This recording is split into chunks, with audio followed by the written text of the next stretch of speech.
Shocking, opposition MP Sunday Chanda breaks ranks to support Bill 7. What changed his mind? A political twist has just shaken the patriotic front. While many PF MPs are openly challenging Bill 7, Sunday Chanda has done the unexpected, he's backing it. Why would a senior PF figure break away from the party line? What does he see in Bill 7 that others don't? And what does this mean for the already tense political atmosphere in Zambia? Today's story reveals the strategy, the tension, and the possible consequences of Chanda's strong stance. Good day, viewers. Welcome to another edition of the InspirAfrica Official. I'm Nakash. It's been quite a week here in the studio, and honestly, the news coming out of Zambia's parliament has been absolutely electrifying. Today, we're diving into a story that has political observers scratching their heads and social media buzzing with confusion and controversy. Picture this. In the heart of Zambia's most divisive constitutional debate in recent memory, where battle lines have been drawn with military precision, where the ruling UPND and opposition PF have been locked in what many are calling a fight for the soul of Zambian democracy, one opposition member of parliament has done the unthinkable. He's broken the script. He's shattered expectations. He's taken a position so nuanced, so carefully calculated, that it's left both sides wondering, is he a traitor? Is he a visionary? Or is he simply a man who refuses to play the game of blind partisan politics? Sunday Chanda, the opposition Patriotic Front Member of Parliament for Kanchabia, has emerged as perhaps the most controversial figure in the Bill 7 debate. But here's where it gets fascinating, he hasn't simply crossed the floor to support the government. No.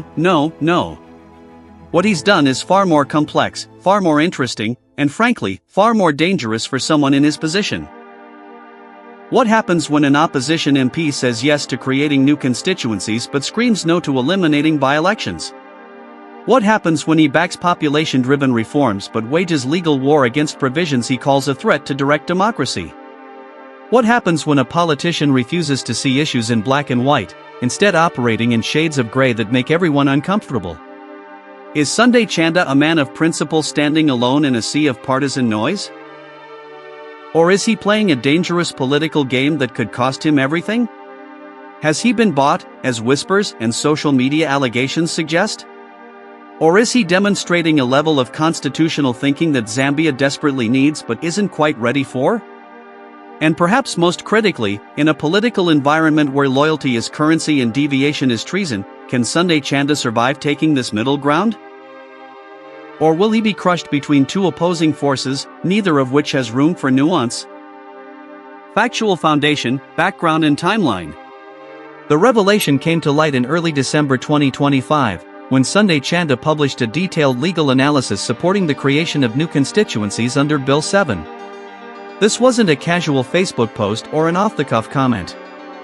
This was a comprehensive constitutional argument, methodically laid out, citing Article 58 of the Zambian Constitution. Let me take you through how this unfolded, because the sequence of events is crucial to understanding what's really happening here. Bill 7, formerly known as the Constitution of Zambia Amendment Bill No. 7 of 2025, was introduced by the ruling UPND government. The bill proposes expanding the National Assembly from 156 to 211 constituency-based seats. It also includes provisions to eliminate by-elections for party-sponsored MPs, changes to when independent candidates can register, and several other constitutional modifications. The political reaction was immediate and predictable. The opposition PF, Sunday Chanda's own party, came out swinging against Bill 7. Party leadership, led by Parliamentary Affairs Chairperson Brian Mundable, declared it a toxic bill that would receive no support from PF MPs on the floor of Parliament. Civil society organizations, including the influential Oasis Forum and 10 Catholic bishops, raised alarm bells. Academic analysts like Dr. Sishawa published scathing critiques, arguing the bill was designed to secure UPND's political advantage. The battle lines were clear. UPND, for Bill 7. Opposition and civil society, against Bill 7. Simple, right? Then Sunday Chanda stepped into the arena. But he didn't join either side. Instead, on December 11, 2025, reporting emerged that Chanda had publicly backed the constituency expansion component of Bill 7. He argued that Zambia's fast-growing population demands expanded representation. He stated that current constituency sizes have become too large for MPs to effectively provide representation. But here's where the story gets interesting. Just days earlier, and continuing after his support for constituency expansion, Chanda published multiple detailed legal arguments opposing key provisions of the same bill. He wrote a comprehensive piece titled "Protecting the Voter's Mandate: Why I Oppose Articles 57 and 72(8) in Bill 7, They Weaken Direct Democracy." He published another analysis titled "A Legal Argument Against the Article 51 Amendment in Bill No. 7. So we have an opposition MP who is simultaneously supporting parts of a government bill while legally dismantling other parts of the same bill. The timeline shows a pattern. Chanda has been methodically analyzing Bill 7 clause by clause, article by article, supporting what he believes serves Zambian democracy and opposing what he believes threatens it. His position on constituency expansion came with specific arguments. He noted that Zambia's population has doubled since the 1960s when the current parliamentary structure was designed.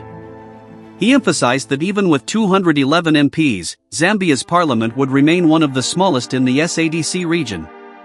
He connected increased representation to better oversight of the Constituency Development Fund, which has grown from 1.6 million kwacha to 28.3 million kwacha under the current government. But on Articles 57 and 72(8), Chanda's opposition was equally forceful.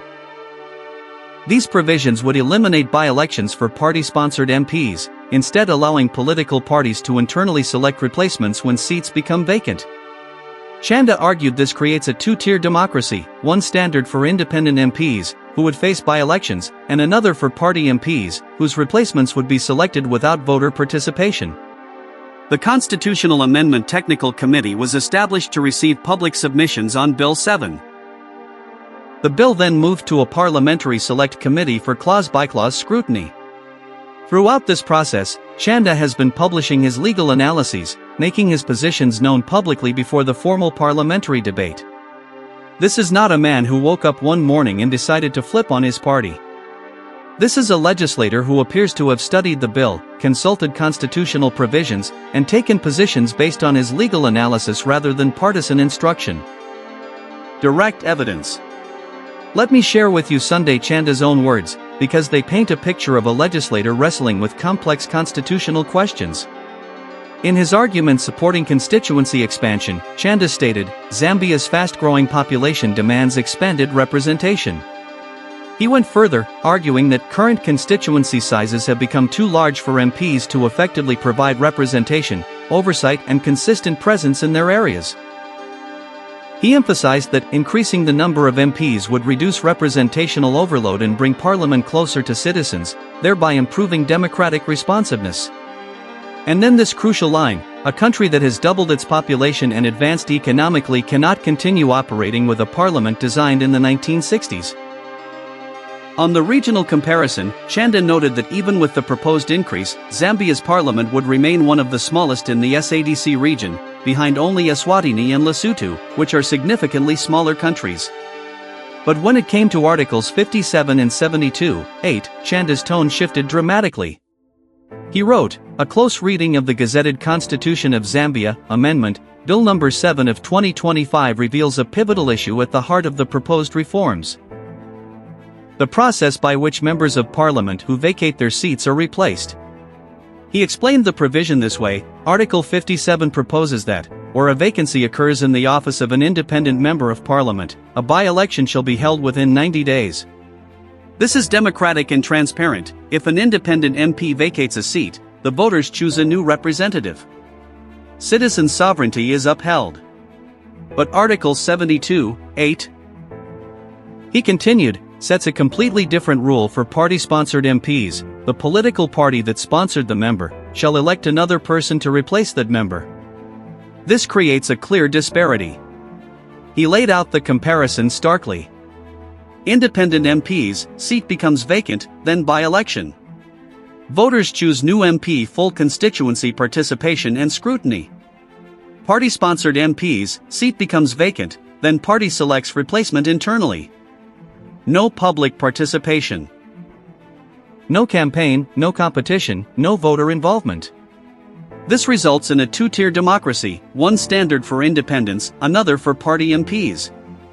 His conclusion was unequivocal: all MPs are elected by citizens, not by political parties. Zambia deserves a constitution where A. Every seat belongs to the voter, and B. Every vacancy returns to the voter. These two clauses in Bill No. 7 are inconsistent with the spirit of democracy and must be amended as Parliament starts to debate the bill. On Article 51, which changes when independent candidates must leave their political parties, Chanda wrote, "The proposed amendment to Article 51(a) of the Constitution, which replaces the words of the election with 4 nominations, may seem technical on the surface. Yet its real-world impact is anything but minor." He explained. Under the current constitution, a person qualifies to run as an independent candidate if they have not belonged to a political party for at least 2 months before election day. Bill No. 7 moves this requirement backwards. The 2-month period will now be measured before nomination day, not before the election.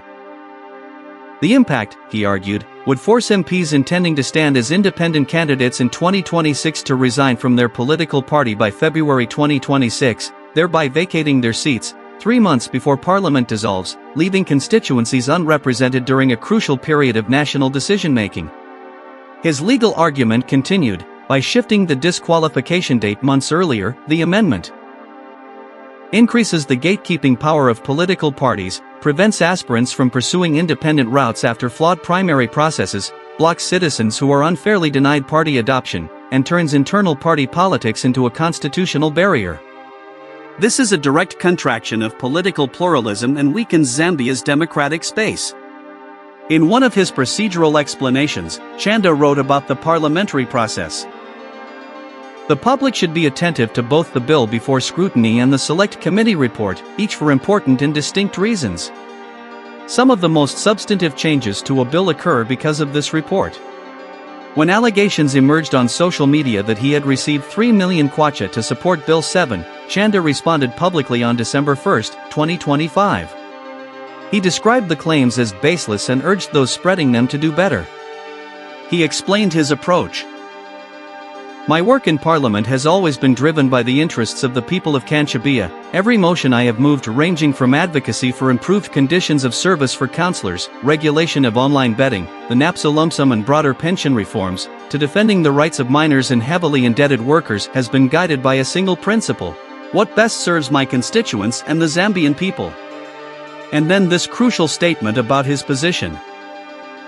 My voting record is equally anchored in this commitment. My compass in public service remains unchanged. Regarding Bill 7, I would only take a position after it is formally presented before me in Parliament. Once I study it, I would communicate my stance whether for or against it publicly and transparently. He concluded his detailed constitutional analysis with this appeal. By paying attention to detail and advancing substantive debate, we as citizens contribute meaningfully to improving the constitutional reform process currently under parliamentary scrutiny, rather than discarding both the bathwater and the baby. Deeper analysis. So what does Sunday Chanda's position really mean for Zambian democracy? And why has it generated such intense reaction across the political spectrum? The implications of his stance go far beyond one MP's personal views.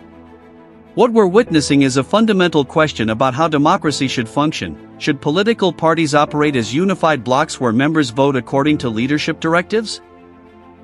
Or should individual legislators exercise independent judgment, even when it contradicts party positions? Reactions to Chanda's position have been fascinating and revealing. From supporters, we're seeing comments like, "Sunday Chanda possesses some rare wisdom which most of those in PF don't have." Even after losing power in 2021, if these were the people who were allowed to take top leadership in the party, PF could have nicely rebranded. Another supporter wrote, "The young man has always been wise, the reason he utilized CDF properly. He's not a party politician but a people politician. And this one, people who reason with brains and not with the mouth."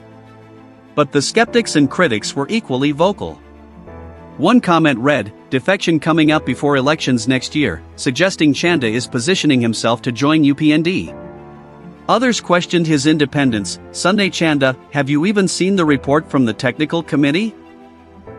asked one critic, challenging whether he has access to all the information needed to make informed judgments.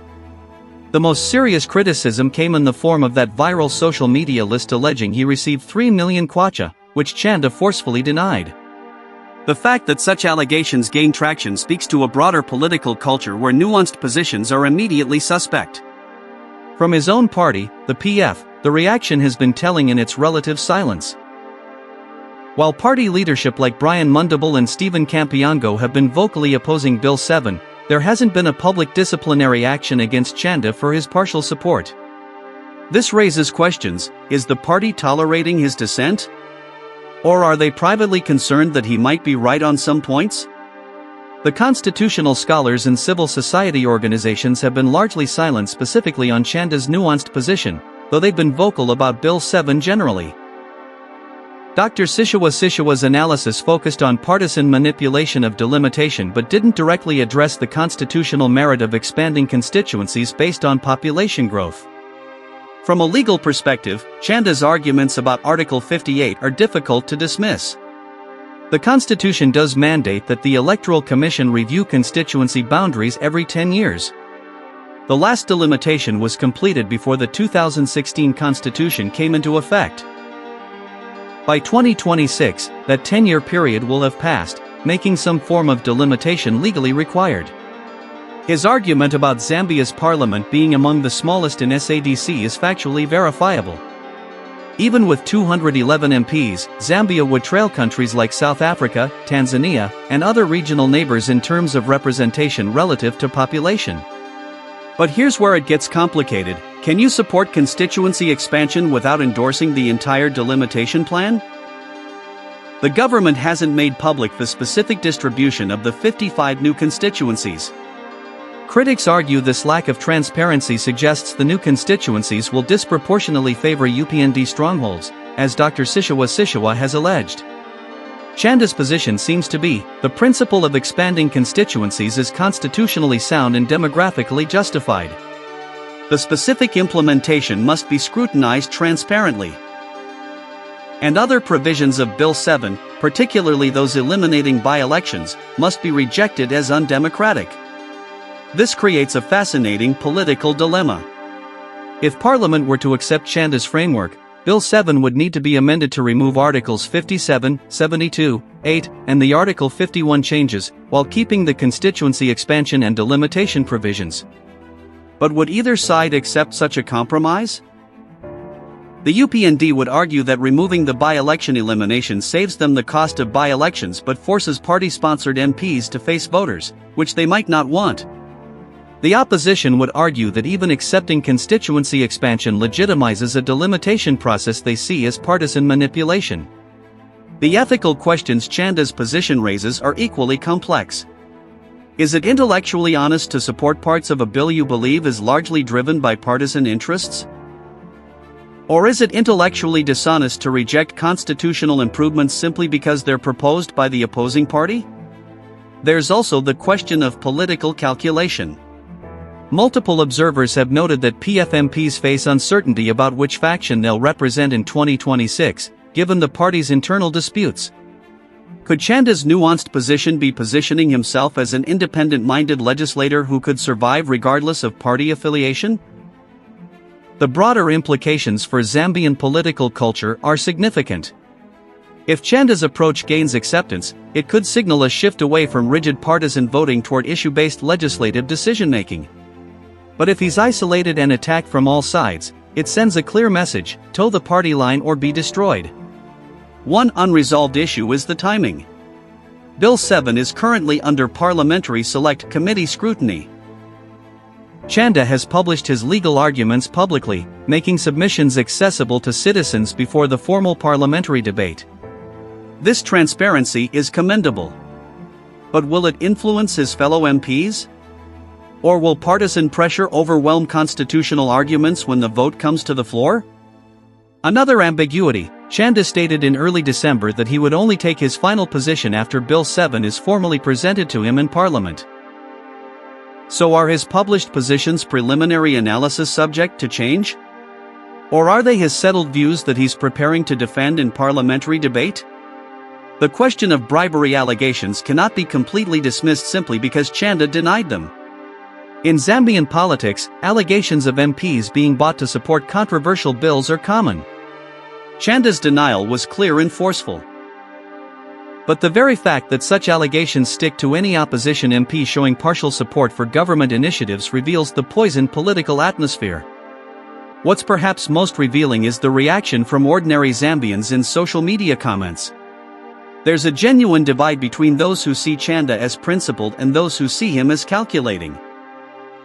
This divide might reflect a deeper split in Zambian society between those who want partisan warriors and those who want thoughtful legislators. Thank you so much for watching, viewers. This story is far from over. Sunday Chanda's nuanced position on Bill 7 represents something we don't see often enough in African politics, a legislator willing to take an unpopular middle ground, supporting what he believes is constitutional merit while opposing what he sees as democratic threats, regardless of partisan pressure. Whether you see him as a principled constitutional thinker or a calculating politician positioning himself for survival, one thing is certain: his approach challenges the winner-take-all, party-line voting culture that dominates not just Zambian politics, but politics across our continent. As this bill moves through parliamentary scrutiny and eventually to a vote, Sunday Chanda's position will be tested. Will he stand by his legal arguments when the pressure intensifies? Will other MPs follow his example of clause-by-clause analysis? Or will he ultimately fall in line with party leadership when the vote is called? I want to hear from you in the comments section below. Do you believe Sunday Chanda is demonstrating the kind of independent thinking Zambia needs from its legislators? Or do you think his partial support for Bill 7 is politically calculated positioning ahead of the 2026 elections? Should MPs vote according to party directives or according to their constitutional analysis of each provision? And here's the bigger question: can nuanced positions survive in winner-take-all political systems? Or are politicians who try to occupy the middle ground destined to be crushed between opposing forces? Drop your thoughts in the comments. Let's have a robust discussion about what we want from our elected representatives. Should they be party soldiers or independent thinkers? Let me know what you think.